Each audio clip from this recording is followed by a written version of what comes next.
This video contains spoilers for Batman Arkham Knight. The gaming event of the year, also known as the Game Awards, took place towards the start of this month. Just as was the case at DC Fandom back in 2020, everyone's favourite London-based studio showcased their next game, Suicide Squad: Kill the Justice League, in the early hours of the night, or at least for those of us in Europe. Let's check that out together. It's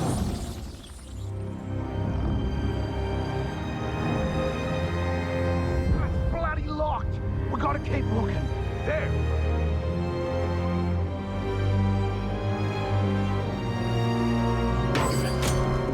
First off, we've obviously got the Arkham-esque music, which is just awesome to hear. I've made no effort to hide that Batman Arkham City is one of my favourite video game soundtracks of all time, and it's certainly the first one I purchased. Add to that the silhouette of the bat, and it's just an unbeatable feeling. Alright, Flash is clear. Keep your eyes on him, people. Enter the Flash being dragged along the floor incapacitated, but more importantly, not dead, despite the game's title. Somebody find the back entrance. Best dirty movie I ever saw! Oh, crap! Turns out that silhouette was just of a Batman cutout. Of course it wouldn't be Batman, not after the ending of Arkham Knight. This door will not hold. We must barricade it. You stay here, pal. In reviewing the trailer footage for this video, I noticed something that I hadn't previously. When Boomer can't help himself and grabs the Flash for a classic villain moment, there's a blurred area of the frame. Right there, in yellow. Can you read it? The Batman. Add to that the disjointed map with the interior intensive treatment behind Boomer, the exterior of Arkham Asylum next to the rest of the team, the way the team entered the building, and you realise that something's off. It's a movie studio. Where else have we seen a movie studio before in this universe? Back in Arkham Knight, it was the home of the Batcave. Only there, it was disused, but here we have what appears to be an actor dressed as a cop running from the shadows.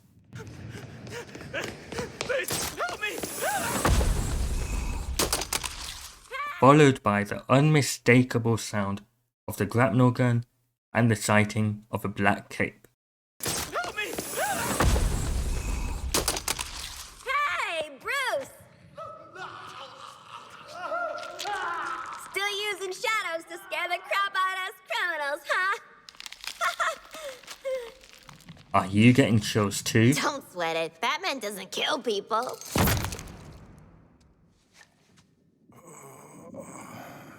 Are you okay?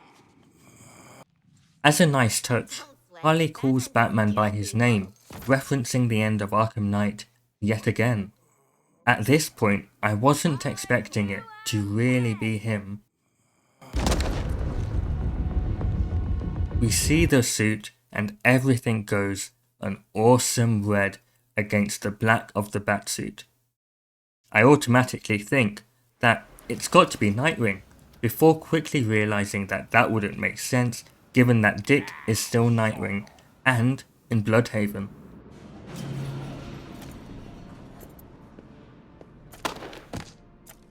Much obliged. Maybe we should get that light on the roof fixed. Change the symbol. What do you say? Thanks for the offer, but this isn't permanent. Then I think, maybe it's a hologram of some sort, forgetting how I just saw the civilian get taken down. But the eyes are purple, indicating Brainiac's control.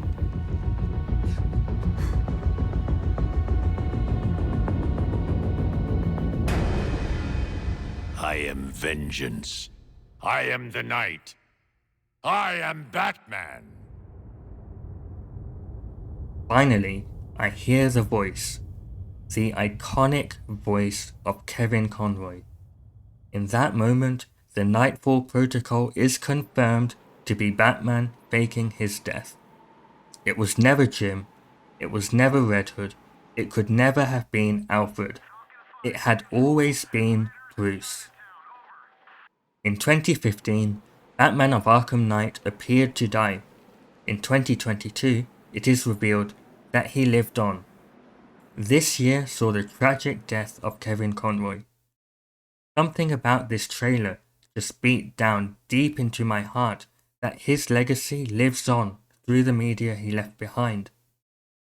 Suicide Squad: Kill the Justice League has now been confirmed to have the final appearance of Kevin Conroy as Batman, a role that spans all the way back to the animated series of 1992, of course, in the iconic red and black tones. Just for context, that's a bigger time frame than between Adam West's first episode in the 1960s to Conroy's first appearance in the DC animated universe. The definitive voice of Batman, Kevin Conroy, will be back as Rocksteady's Batman in 2023, in a continuation of my most replayed game series, which saw me get hooked into the amazing world of Batman over the past decade. To Kevin Conroy, thank you.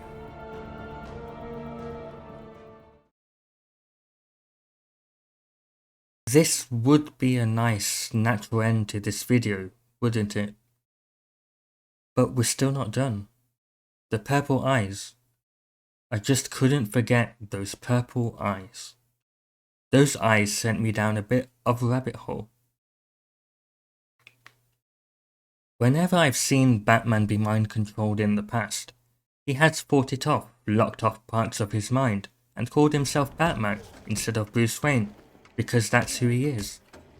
When it comes to the Batman of the Arkham games, we've seen him fight through the mind tricks of Scarecrow and Mad Hatter, but I do see Brainiac's mind as being stronger than the gas, drugs and more of those two rogues. Will Brainiac have access to Batman's skills and knowledge as part of his human brain? Or, Batman being Batman, will that be locked off?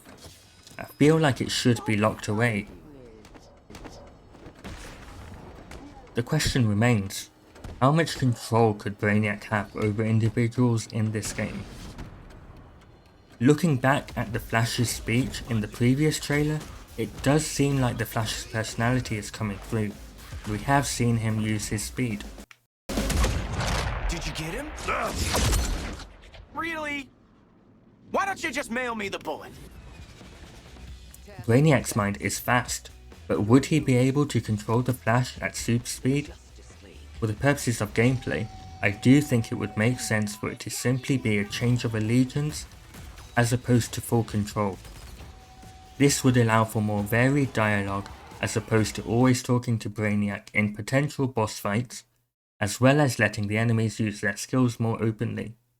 Doing this would also allow for the ultimate boss fight against Batman, including the skills and gadgets that he possesses, in a reversal of the entire series up to now. With the amount of silent takedowns I've executed over the years, my head would constantly be on a swivel, more than in any other game, and that's just the simplest takedown. And can you imagine if we get classic game over scenes where instead of the Joker, Penguin, Riddler and others, it is instead bats? Rocksteady knows how to make the most of gameplay, and I do think it would be a missed opportunity to not have a boss fight against Batman, even if it means that Batman wouldn't be able to fight off Brainiac. I was also considering playing as one of the 4 members of the squad and having Batman take out the other 3, giving a full feeling of dread and fear, but quickly realised that this wouldn't work in a game that involves 4-player co-op. Whatever happens, Rocksteady paved the way for modern superhero video games, and it will truly be a treasure for us all to come back to the world of Arkham and experience Kevin Conroy's final performance in May 2023.